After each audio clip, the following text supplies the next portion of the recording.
Madonna made Madonna. They played pivotal roles in her early life. The nuns wrote, Madonna needs a lot of extra love at this time. Without them, the Madonna phenomenon might never have happened. I thought to myself, she's going to do something someday. They knew her best. There were moments when we were alone together and we were just talking where I just felt like, okay, this is who she really is. Or thought they did. She said, F you when she left, and I said, well, F you too. See Madonna through their eyes with exclusive and rare images from her past. The high school film, the nude sketches, the rock band, and outtakes from her first movie role. This is Driven Madonna.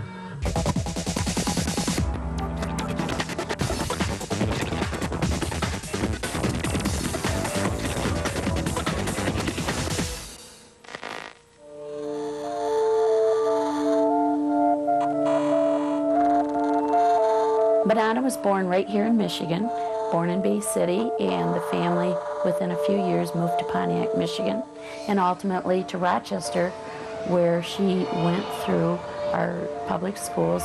When I was very young, nothing really mattered to me. She lost her mother, whose name was Madonna, when she was a child of 5 years old. And this was a traumatic time for the whole family to lose their mother. I'll never be the same because of you. She was in kindergarten Catholic school at the time, and when her records were shipped along to the public schools, the nuns wrote, Madonna needs a lot of extra love at this time. Nothing really matters. Love is all we need. She kind of thought, being the oldest, that she would take her mom's place, you know, do the cooking, the cleaning, kind of take care of the family. And instead, Dad brought home this, quote, other woman. Her father met and married Joan Ciccone. She always resented that woman coming in, kind of the interloper. From every appearance, they had a good relationship. I don't want to say about the evil stepmother. A lot of caring, a lot of mutual trust, respect. Madonna was supposed to go home and babysit Mario on Friday nights. I would call the stepmother and say, all the cheerleaders have to be at these after-game dances and wear their uniforms. We would tell her mom she had to be here as part of the cheerleading requirement so she could be here to dance. True. Madonna was actually a great student in school. She's always been driven to please her dad. She was in the top 10% of the range of intelligence. She was really active in a lot of school activities, both in the classroom and in the extracurricular, from helping to found the first chapter of the thespian group to cheerleader, Big Brother Sister program called Help a Kid, where she actually was a mentor for some of the elementary school children.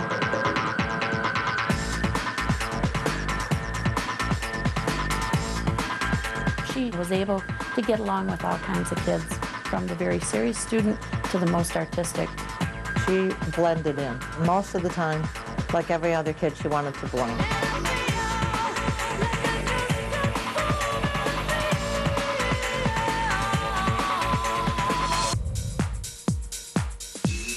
Madonna wore flesh-colored tights when she did some of her gymnastic flips and tumbles. It gave the illusion that perhaps nothing was there. We used to use a mini tramp. She hit the mini tramp and flipped up. And it was more, it upsets his basketball coach we had. He was just shocked. The shocked look on his face.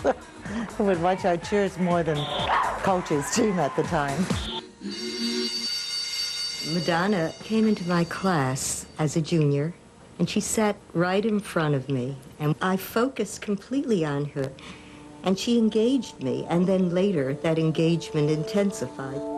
Marilyn was kind of like a mother figure and had been through a lot, and she had lost a lot of relatives in Europe, so she kind of identified with the loss that Madonna went through. Madonna took several courses from her in philosophy, ancient history, American history, and unbeknownst to many of us, kept correspondence with her long after she left high school, and they would share very intellectual, thought-provoking, philosophical letters. This is a photograph that she gave to me when she graduated high school. Mrs. Fellows, I cannot begin to tell you how I feel about you and how I shall always treasure your words of encouragement. Sometimes I think you might explode with so much energy inside of you. I think you're crazy, and I'm madly in love with your craziness, and of course you, Madonna. We had a talent show during her 10th grade year of high school, and Madonna chose to dance. It was our first glimpse of her wearing capris and showing a little midriff. And we were like, okay, what's going to happen now? What did happen was she was a phenomenally great dancer. Strutted her stuff, a little risque, but her dance quality and the art took over, and she was a hit of the talent assembly. She used to come in our office. We used to make her dance all the time for us. We'd put on music and Madonna would give us a little dance recital on the spot.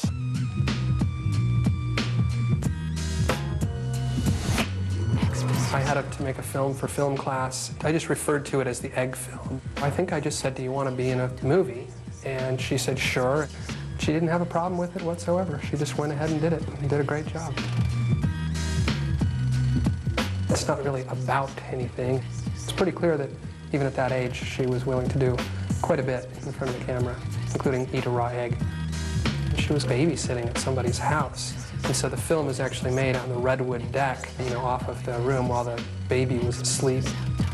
She was kind of withdrawn in certain ways, and then she was kind of social in certain ways. She kept to herself, but she was also a cheerleader, so she seemed to have almost like two sides to her personality. I don't think anybody could quite figure her out.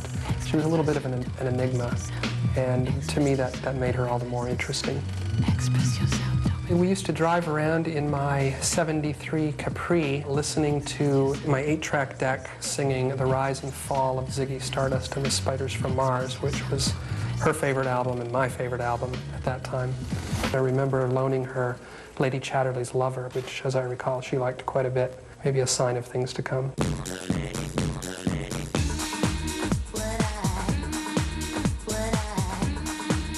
What I remember most clearly about her from high school was that she was a better dancer than anyone in our school by far. And when she would start dancing at a school dance, people would just back away and watch her, because nobody had ever seen anyone dance quite like that.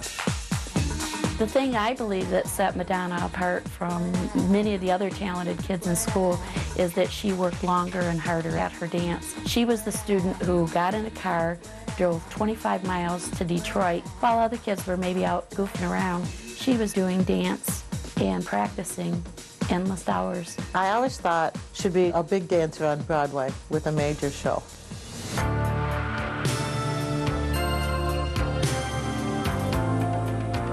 Christopher Flynn was Madonna's primary influence during her high school years. He was her dance teacher. This is a man who truly loved and cared and promoted her success. Story has it that Madonna used to go to some of the clubs in Detroit with Christopher Flynn, where she got exposed to a lot of different people, lifestyles, and got to see a variety of dance moves that were street. First time I saw Madonna, she was 16 years old. I was actually interviewing her ballet teacher to see if I wanted to bring him to the University of Michigan. So I went out to Rochester to his dance studio, and there were 3 students in the class, and Madonna was one of them. She was so beautiful and so lithe and so small, and her lines were gorgeous. I ended up hiring Christopher Flynn, who she adored. I guess the most memorable visit Madonna made to my office was during her senior year, when she was applying for a dance scholarship at University of Michigan. I think Madonna chose University of Michigan and the School of Dance because Christopher Flynn was there, and he gave her great encouragement to follow along, and basically sent the message to her, stay with me, I'll help mentor you, I will teach you. Coming up,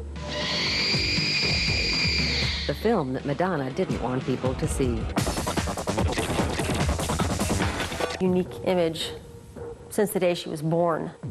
She has the soul of an artist. It's like she was her own canvas and hyper aware of what people were seeing and feeling about her. Madonna, I think, was always trying to get a reaction out of people.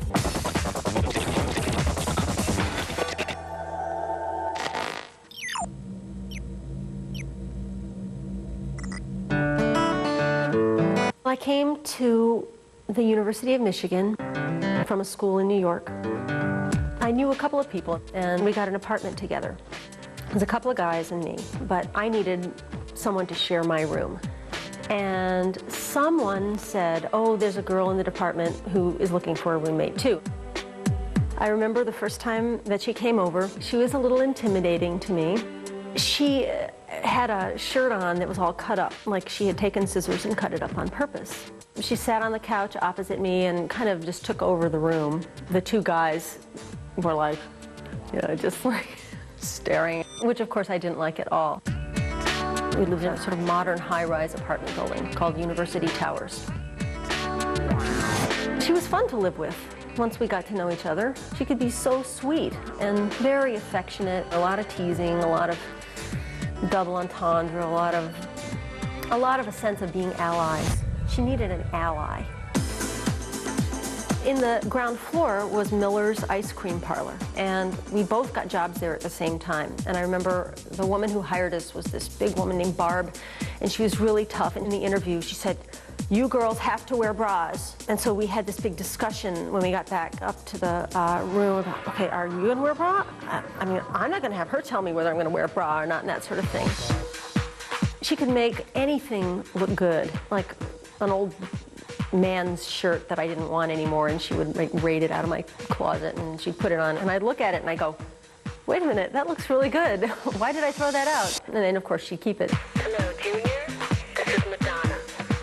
Are you there? She scrounged everything she had. She borrowed, she stole stuff. She, it was all about obtaining. Down in the basement of Miller's was where they kept all the food. We would go down and get frozen fish and cans of soup and, of course, ice cream. And so that's what we lived on. Hate to say it. A night after we'd been out dancing, got home at 2 or 3 in the morning, she'd be up at maybe 8 o'clock in the morning, out the door, and in the dance department. She was an excellent student, very disciplined. I remember her standing always in the front row. She got into many major dances that we did that would normally not even cast undergraduates, much less a freshman. One of the highlights for me was the duet that I made for her with Josh Cabot, which is a kind of male-female confrontation, face-to-face.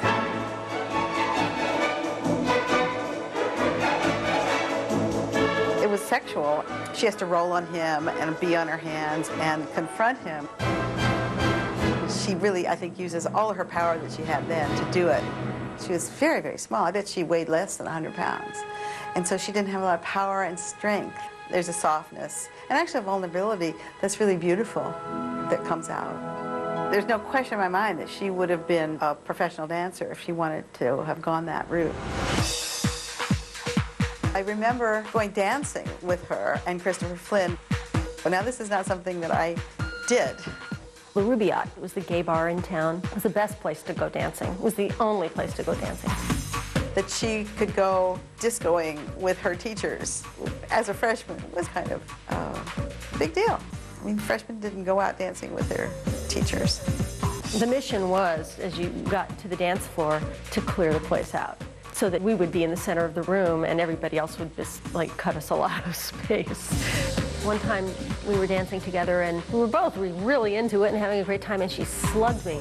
She didn't intend to slug me, but she really nailed me good. She kept dancing and I went in the bathroom and put cold water on my face till the swelling went down.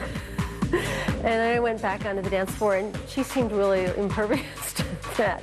It seems like if you were dancing with somebody and your hand made really strong contact with their face that you would know it, right? I think I told her, I said, hey, you slugged me, but I don't remember her being particularly apologetic. I first met Madonna in Christopher Flynn's ballet class. Madonna was, I think, a favorite of Christopher's, definitely. He liked to use her to demonstrate the way he liked the dancing done. I remember thinking, this kid's gonna go somewhere. I had designed a dance that was based on a street scene, a theatrical dance. Madonna was a very theatrical performer. So she was one I asked immediately to be in my dance. Each dancer did a solo, and they would dance in front of their images. One of the photographs I took of her, she didn't think was flattering.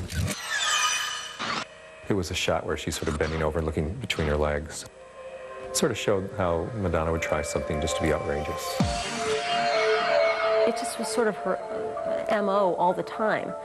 Just being a little outrageous and trying to attract a lot of attention. And if you went into a room, like a party or something like that, you could feel everything in the room kind of changing so that all of a sudden she was the focus of the room. Madonna's early struggles, in fact, she lost her mother, I think, always made her needful of that kind of attention. I did feel that the driving force was a little rooted in need.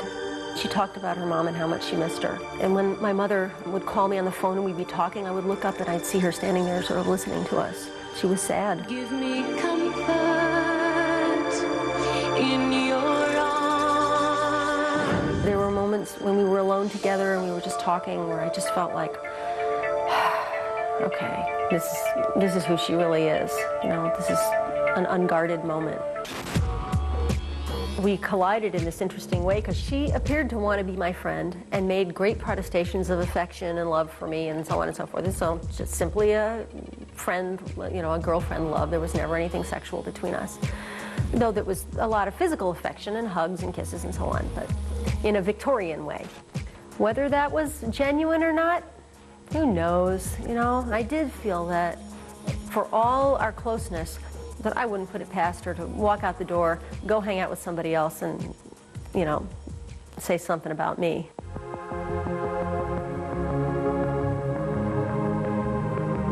My sense of Madonna was that she didn't waste time. She didn't want to spend 4 years getting a degree. Her passion was herself, the project of Madonna. I think she was tired of the preparation work that goes into being a performer, and she wanted to go out and make her mark. She wanted to move on, which we supported. Madonna had decided to go to New York. She was a little nervous, you could tell. The last time I saw her and spoke to her was when we put her on the airplane. She had one foot out the door, I mean, in terms of our friendship.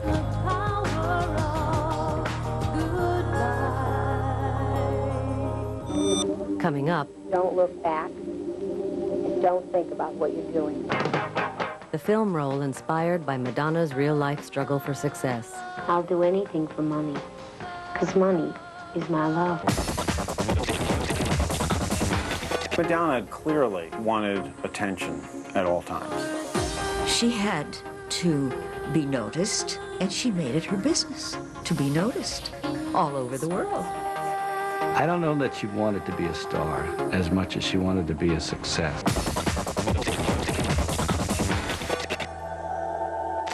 But secretly, I'd love to know what it feels like for a girl.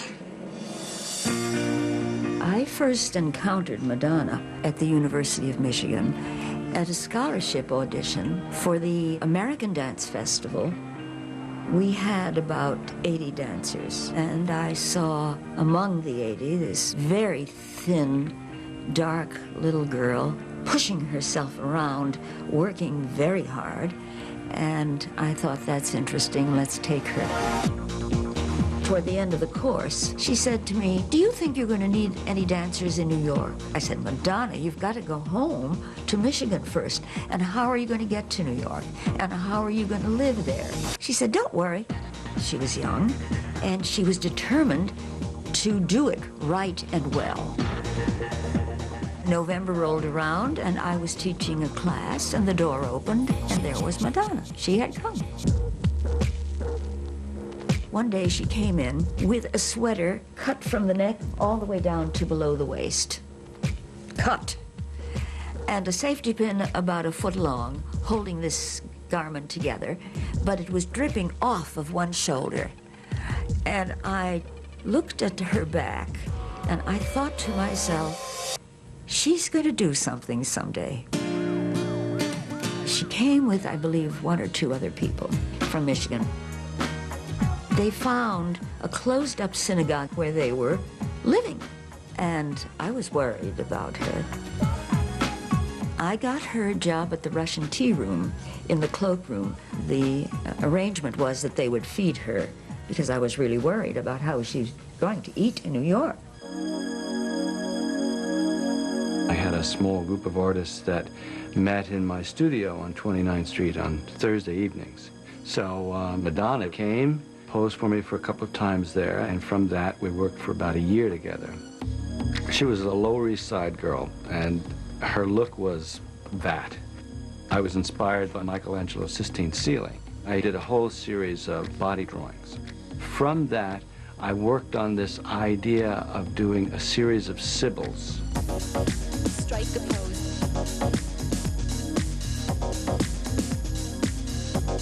She had this extraordinary way of looking different when she moved, changed the direction of her glance. That led into this more complicated painting. It was a back view of a nude. I wrapped the stuff around her head and it looked like a turban. There was always something very special about her beauty. It's mostly in the eyes, I think. She was very cooperative, but she wouldn't do it for nothing. This was her livelihood. She made a big $10 an hour. Lee Friedlander, who was a very prominent photographer, he would ask me to send him a model every now and then. Madonna was one of the models that I sent to him. He did a whole series of photographs of her. He'd gone to see this film, Desperately Seeking Susan, and he said, "Is that the same Madonna?" And I said it was. And it was shortly after that that he sold the photographs to Playboy. I think he got a lot of money for that, too. Girls can wear jeans, cut their hair short. First time I met Madonna was when the Gilroy brothers had come on over and catch a rehearsal. They were called Breakfast Club at this point. Dan and Ed, the Gilroy boys, were on guitar, and Madonna was on drums. She wasn't a great drummer, but neither was Ringo. Angie Schmidt was the one on bass. The Gilroys wanted me to come back on bass instead of Angie. Madonna mostly was drumming for like 8 of the 10 songs, and she would come out for her 2 songs as a front person. Madonna literally wanted to actually reverse the whole thing. Instead of her being 20%, she would do 80 and they would do 20. But it was really their band, and they didn't want to go that route. I left the group with Madonna and started a new little group. And we were auditioning drummers, but none of them were working out, so she contacted Stephen Bray. I guess he responded positively because he came to New York. I think the first time I saw Madonna was 1977 in Ann Arbor, Michigan. There was a hustle lesson at this discotheque.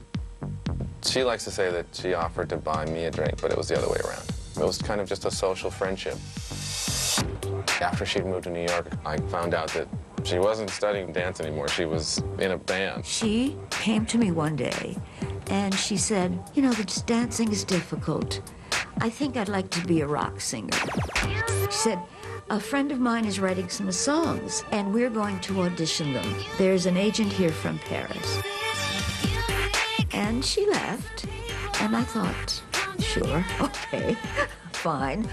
And she came back the next day and she said, "You know, they took us, and I'm going to Paris next week." I never saw her after that. She had been hired to be part of the Patrick Hernandez review. Although, you know, it was an interesting experience, she didn't really like it. I think she got a lot of good clothes out of it. But she basically did what she could to antagonize her keepers and get out of there. Because being in the chorus line wasn't in her game plan. I had made a few films in high school, Super 8 films, and then in 1979, I thought, wouldn't it be a lot of fun to make a feature-length Super 8 film? So I put an ad in Backstage magazine looking for a dominant woman who knows how to act and dance. I was able to attract 400 pretty boring resumes.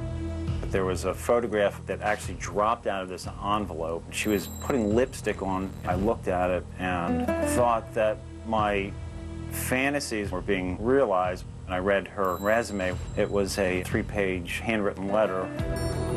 Dear Stephen, I was born and raised in Detroit, Michigan, where I began my career in petulance and precociousness. By the time I was in 5th grade, I knew I either wanted to be a nun or a movie star. 9 months in a convent cured me of the first disease. That made me realize in about 3 seconds that this is the person that I wanted for this movie. I was interested in exploring a theme of revenge. Do you think for once that any lover of mine could be tamed? Right now they're like irritated hornets, and they want to She was very directable. She would do what she was asked to do and then make it into what she wanted to. We're all caught in this f***ing vacuum of dominance and submission. There was a scene that began as a sketchy idea. Stop it, all of you. What would it be like to imagine this dominatrix type person with 3 lovers, and she tells them she no longer wants to be their dominatrix? The relationship has to end. And what would the reaction be? Madonna pretty much took it from there. They kind of wrestled with each other in a sort of improvised, choreographed scene, kind of in slow motion of them all sort of tangling with each other. It's fairly erotic.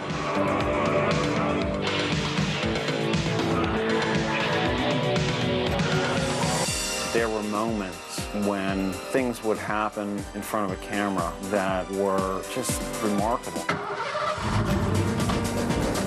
There he is, you guys, over there! The highlight of making the movie was renting a limousine and riding around Times Square with these crazy people, having a lot of fun. She and Angie were really good friends. The skylight was open in the limousine, so the sun was coming down on them. All of a sudden, they just break into this rendition of Let the Sun Shine.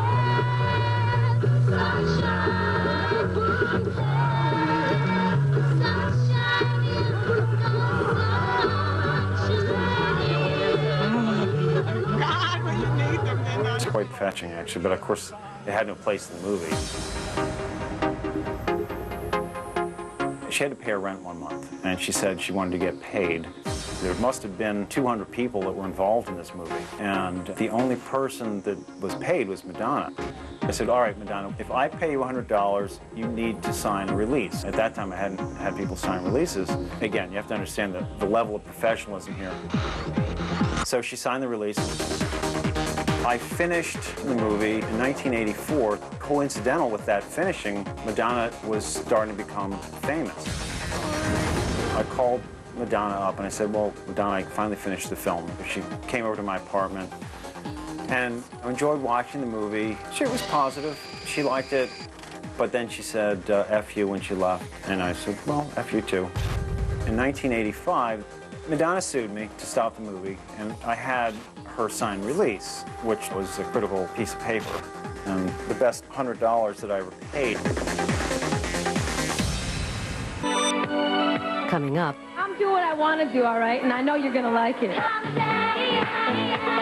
rare footage of Madonna paying her dues in Clubland. I don't think anyone made Madonna. I think Madonna made Madonna. Just listening to her, I had no doubt in my mind that she would be able to attain everything she aspired for. There was no pretense in what she was doing. It wasn't, I'm going to do this, I'm going to be that. It's more like, I am this.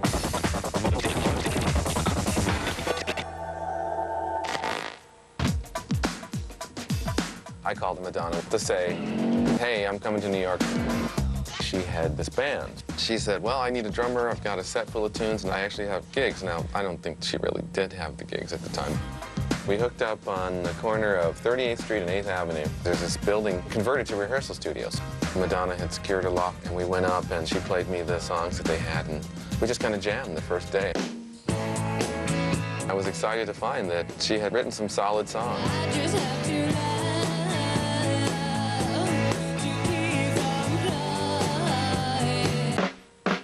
It's like, what are we going to call ourselves?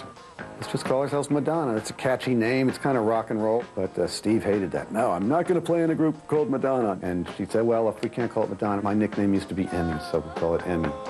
Her performance was probably, you'd grade it a 10 for energy and enthusiasm. She belted.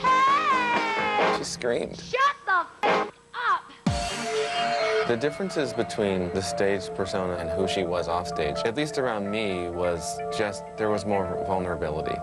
There was also the softer kind of, you know, I'm not quite sure what to do about this. I never hear her be that way in public.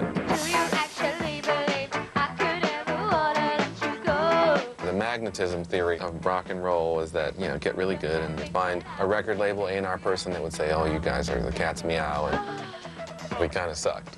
I mean, we didn't suck bad, but we weren't that good. After a crashing, thunderous ending, there'd be... you know, you kind of hear that 3 or 4 people's hands clapping. I met Madonna in 1979. I had been working on a film at the time, An Artificial Light, which was about a group of disparate characters. Everybody in the film was essentially themselves. All the people wrote their own parts, and hers was a story about herself, using snippets of her poetry, almost fantasies of her transforming from walking down the street to this highly coiffed rock star. I mean, you get out of bed and you scratch your head, you stroke the cat, but she's got a rest. So you take a bath, you go down the drain, but you're not afraid because you're not insane. She was enjoyable to watch because you knew you were getting the real person, and you weren't getting a veneer she'd put on.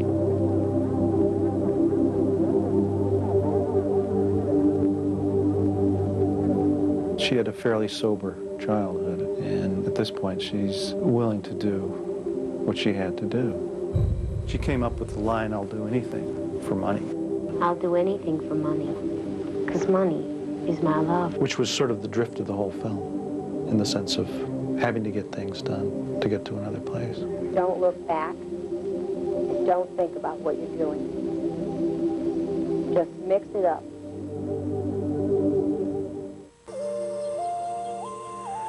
There had been some very lean and desperate hours. We basically were eating yogurt, and should we put the peanuts in the yogurt or have them as an appetizer? At some point, Camille Barbone came into the picture. Camille had an office and studios in the same music building. Her partner, Adam, ran into Madonna in the elevator. I was downstairs waiting for one of our clients to arrive, and then Madonna was just kind of skipping through the lobby and inadvertently gave me some flirtatious little remark how I resembled John Lennon. I certainly immediately thought, what does she want from me, you know? Madonna had asked me if I knew anybody that could help her or further her in her career. She had an energy about her. I don't think she was going anywhere with M8. So I said possibly. I got her studio number and I spoke to my partner. Camille also liked what she saw. Camille and Adam were partners in this production company. Their focus was developing new acts. Camille sort of was her knight in shining armor because she basically took her in, provided food and a place to live. The necessities were getting handled. Madonna was not much different than your average spoiled brat. She got a weekly allowance. If she needed equipment, Gotham would purchase that for her. We gave her studio time, however much she wanted. She would stomp her heels and I want. And we really, you know, we wanted to get rid of those things. We really did. It was like watching a kid play when she went into the studio. She was always just beaming. Camille seemed to be the Svengali of the situation, where she was like the teacher. Okay, this is how you're going to be. You're a rock star now. You're not like in the band anymore. You're the star, they're the band. Camille had sort of convinced Madonna that she would represent her, but she didn't want to keep her band. She just wanted Madonna. So that was the end of that. Camille was pointing the car more towards a Pat Benatar kind of a place. Leotards and headbands and leg warmers. So that was going on downstairs, while upstairs I'm working on the kind of more dancier stuff. We knew we needed more than just Madonna. We needed to hire about 3 or 4 people for more professional sound. And we held rehearsals and auditions. Madonna's choices weren't always Camille's choices for the band members, but we did relinquish one member for her, which was Stephen Bray, the drummer. I was brought into the Gotham situation with, it was like probation, because I was a known dangerous element. They had a personal connection, an emotional connection. We polished about 4 tunes, and we immediately had some interest in Madonna. There was a great potential for success there, but as a unit, there was definitely not any kind of momentum. We should sit around and pout and sulk, but Madonna had a real, you know, strong will about her. It was always, okay, well, that didn't work, so what are we gonna do now? Something's not right yet, so let's figure out what it is and let's make it better. Madonna was working with Camille downstairs on rock and roll, and I'm working on dance-oriented tracks upstairs. I started to ask Madonna, hey, will you come sing on this? I know we're doing this other thing with Camille, but That tape that we made had everybody on it. She'd take the cassettes over to Danceteria. The first time I met Madonna was at a nightclub, and I remember seeing this woman out of the corner of my eye, and she was wearing a white dinner tailcoat, a white old crumpled shirt, some sort of white cropped pants. I think probably the third sentence she said was that I want to be the most famous woman in the world. And I just thought, who is this chick? We talked about music and going out dancing. We would meet and, you know, put our makeup on and spike up our hair or shave it off. We were out every single night of every single day of the week, of the month. We'd have our pockets full of whatever. I would have lip gloss and she would have her demo tape. She was a smart girl. There was some kind of collision that was going to be inevitable. Camille shopping the rock persona tapes and then dance music being shopped personally by Madonna. She had a roadmap in her head of where she wanted to bring her talent. It eventually became clear to her that, you know, I don't think I am going to be Pat Benatar. As Madonna's vision for herself grew, it became more clear that she would need people that could support her in her own goals, as opposed to people that were going to impose their goals on her. Madonna, I would say, had a selective kind of loyalty towards people. Gotham management dissolved, and then we went our separate ways. I never got a thank you from Madonna, nor did I expect it. Coming up, the place where it all came together. Madonna had it really all together in terms of the package, in terms of her look and the music. Back then, I had no idea that Madonna was going to become the superstar that she has become. And my guess is that no one did. And if they did, they're lying.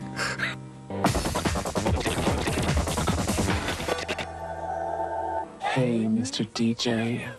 Around 81, we opened a club called Danceteria, which became almost like an Andy Warhol kind of scene where everybody who worked at the club were promising artists. Madonna would hang out, be one of the regulars there. When Madonna danced, there was always a group of people that would surround her and watch her moves. When Madonna had come to the DJ booth with the cassette, and I gave it a listen and thought it was great. I remember being on the second floor and hearing her demo tape and dancing to it and feeling really high and happy. I liked it, and the floor liked it. People didn't say, what the hell is this? These tapes were going over real well at the club. I was doing A&R at Island Records, and I played this song for Chris Blackwell, who passed on Madonna. Also at the time, I had just finished working with David Byrne, the Talking Heads, so I had a relationship with the people up at Sire. I gave him $18,000. I said, you know, try to bring me 4 or 5 or 6 demos. And the third or fourth thing that he brought me was Madonna. I was in the hospital, and I was so blown away by the one song, Everybody, that I asked him to bring Madonna to the hospital. She got a singles deal. I was really very excited because I figured, okay, there's got to be more than $6 in this for me. But there wasn't, because they wanted Mark to produce and not me. My producing career exploded. I wasn't left in the dust like a lot of other people. It's great to produce a record and watch it climb the charts. Yeah. Come on. They approached me saying, you know, Madonna is doing a showcase. Can you, like, videotape it? We got $1,000 to spend on it. I remember discussing with her, well, what do you want to do on stage? And then the light bulb, why don't you have some dancers? I remember her saying to me, yeah, I should audition some dancers. And then I said to her, I'll dance for you. And then she said, you can audition for me. I thought, all righty then.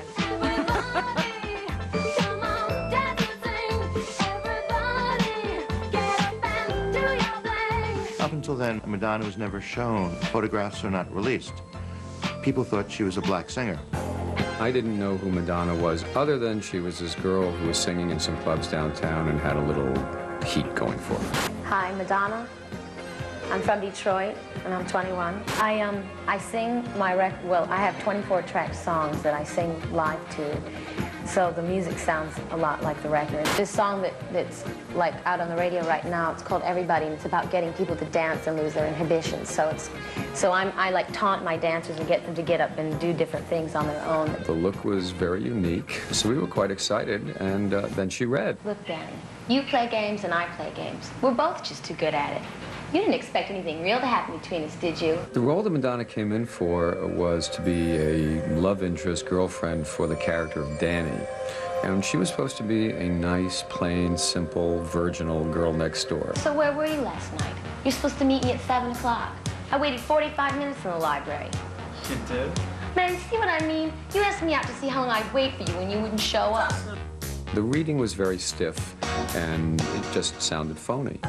Look, Danny, let's just make like two ships that pass the night, okay?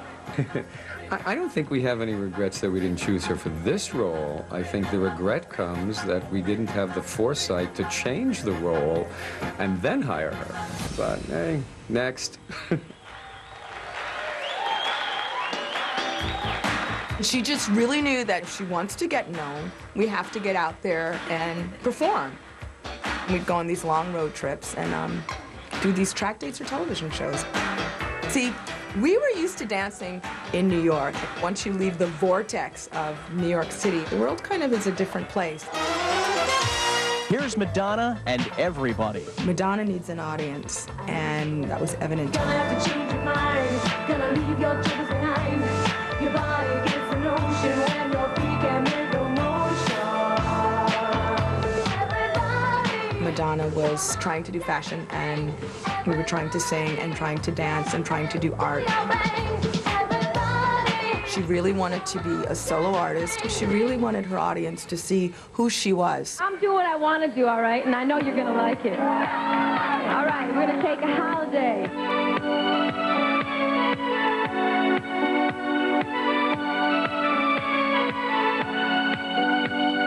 Come on, I can't hear you. Ooh, yeah. There weren't any female artists happening at the time, so she really kind of had the whole stage to herself.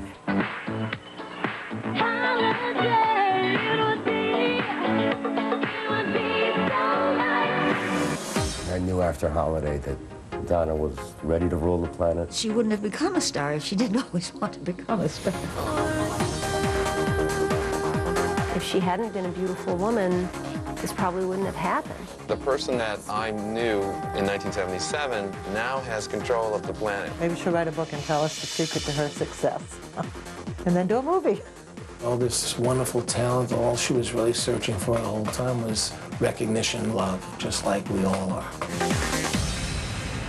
Probably that's the real reward for this whole journey for her. When I was very young, nothing really... Okay, so we know she's not a girl, and she's not yet a woman, but she is driven. Driven Britney Spears is next, part of VH1's Driven Marathon. Love is all we need.